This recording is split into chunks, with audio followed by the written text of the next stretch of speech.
Hey everybody, Quinn Kennedy here. It is February 23rd, 2018, and today I'm going to be reflecting on the various passions and activities I've had throughout my life. And it may take a while, but I feel like I can cram everything into a single video.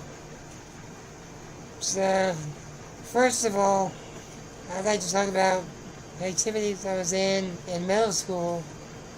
And one of those that I really appreciate was I was on a baseball team when I was a kid. And it was very hard to get me on a team, but this one coach gave me a chance and said I could join the team. And it was a very awesome experience. And I didn't play per se. I was more of a backup coach. And I set up the lineup of batters for every game. And I'd give it to the coach, and he'd look over it and say, yeah, like, that sounds good, or close to that. I was like, I had this idea, what do you think? And then he'd ask, and then I'd say, okay, that sounds good. And yeah, so the batting lineup was my doing most of the time. And as you can see on top of me, above me, I still have the helmet that they gave me when I was on my very first team, the A's, and it has all the signatures of everyone I was on the team with. And I know some of you are watching this, so if you can see, yeah, I still have it. And it's really cool because I was able to feel that camaraderie of being on a team.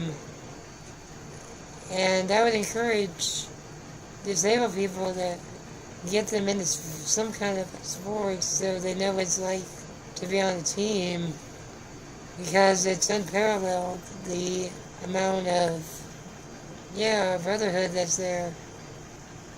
For example, I remember one time when, I don't quite remember what the situation was, but I had to be by my family. I couldn't be in the dugout like I usually was.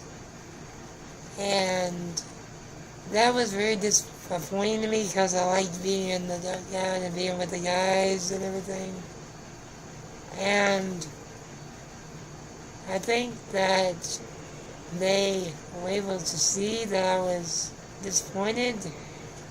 And they always do cheers for every batter that goes up, and that one time they did cheer for me, and that was kind of cool because I never had that done before. And I still remember that. So it was very rewarding. And we even won a couple of tournaments. So, and I got to keep the trophy, which I still have. You can't see them on the camera, but I have them still. So yeah, that was baseball. Next, I remember a huge part of my childhood was choir. I loved being in choir. I loved singing. And I remember in middle school, I had a very sweet choir director. She taught me a lot of stuff about my voice and breath control and all that, which is ironic because being on the vent, I don't really have good breath control, but somehow when I was singing, I was able to hit all the notes, and I was able to hold them out as long as I needed to. And I feel like I was very successful at it because I got awards, I got medals, I got solos. And I also applied for a regional choir, and I got third chair out of my whole region. And I remember that very well because I remember I didn't even know if I was going to be able to audition because I didn't realize how long the wait was. We got there early in the morning, like 6 o'clock, and we were there all day past lunch. And for somebody in a wheelchair, that's very, very hard, almost undoable to do, because the chair is comfortable, don't get me wrong, but after say, a few hours, you start to get sore. Your body is very fragile and it gets sore. And that's why I didn't think I was going to be able to audition, but luckily they called my name and I went in and I auditioned and it went smooth.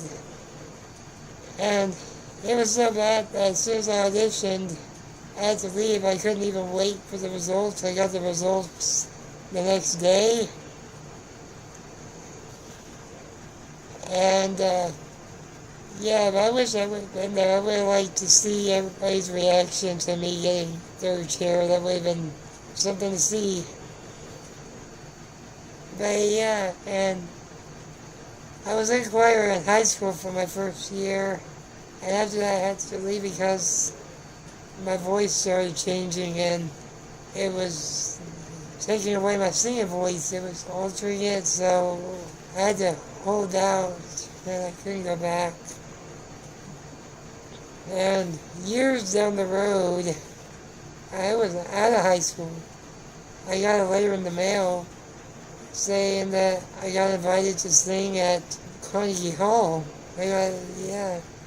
And I was really excited, but I knew that there was no way that I could get to New York because something that a lot of people don't know or understand is that people in automatic wheelchairs like me, we can't go on planes in our chairs. If we were to go on the plane, our chairs would have to be in the storage with all the other luggage, and I'd have to sit in a regular seat, and I can't do that because, first off, I can't hold myself up. I need pillows to prop me up even when I'm in bed. And second, this chair that I'm in right now is conformed to my back. It's molded specifically for my scoliosis. And if I were to sit in a regular chair that's completely flat, it'd be very, very uncomfortable after a while on my back. So that's not doable. The only way that I could go long distances would be if I had an RV, and an RV is very, very expensive. So I think I'll just stick around Texas. But, you know, I think that it's cool though, because I've still been able to learn a lot without leaving my home state. And I have left before, which I'll talk about in another video, but for the majority of it, I spent in Texas. And even when I don't travel, I still find new passions. For example, in high school, I picked up screenwriting. That's my passion currently. And I think that that's my definitive passion because I absolutely love doing it. And I love writing in general. And I discovered it in high school when I just decided that I wanted to write a comic book / movie. And I wrote a comic book first, and then I wrote a movie that was unrelated, but it really got me into it, and I love movies altogether. As you can see behind me, I have a huge movie collection, and it inspired me, and I wanted to be a screenwriter one day, and I still do, and it felt really good. And I've always felt like I've been good at writing, but I never felt like a writer per se. When I was in middle school, I wrote a short story for an assignment in my literary class, and she put it in the school paper, so that was really cool. And at that time I didn't really see it as a passion, so I didn't pursue it until, I don't know, I just woke up in high school and said, I'm a writer. And I've written 8 movie scripts already, and I look back on them now, since I wrote them in high school, and they're not very good at the moment. but I think I'm going to revisit them and rewrite them so that way I can apply everything I've learned in college. And I also made up my mind that when I graduate in July, I'm going to self-publish a comic book, and I'm going to write it about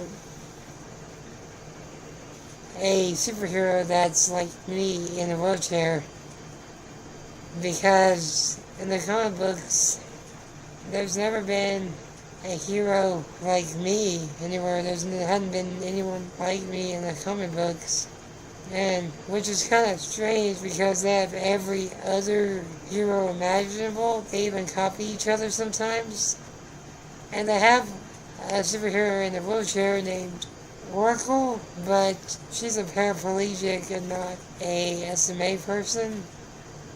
So I wanted to make somebody that people like me can relate to. And I don't want to make it to where it's specifically just for us. I feel like everybody will be able to enjoy it because it has relatable themes in it, like facing adversity or fitting in, because I feel like that's what we all try to do. And so I feel like that's how everyone can relate to him. And he's very likable too, so yeah. Whenever I finish it, I'll make a video about it, and y'all can all do me a favor and buy it and share it and all that stuff.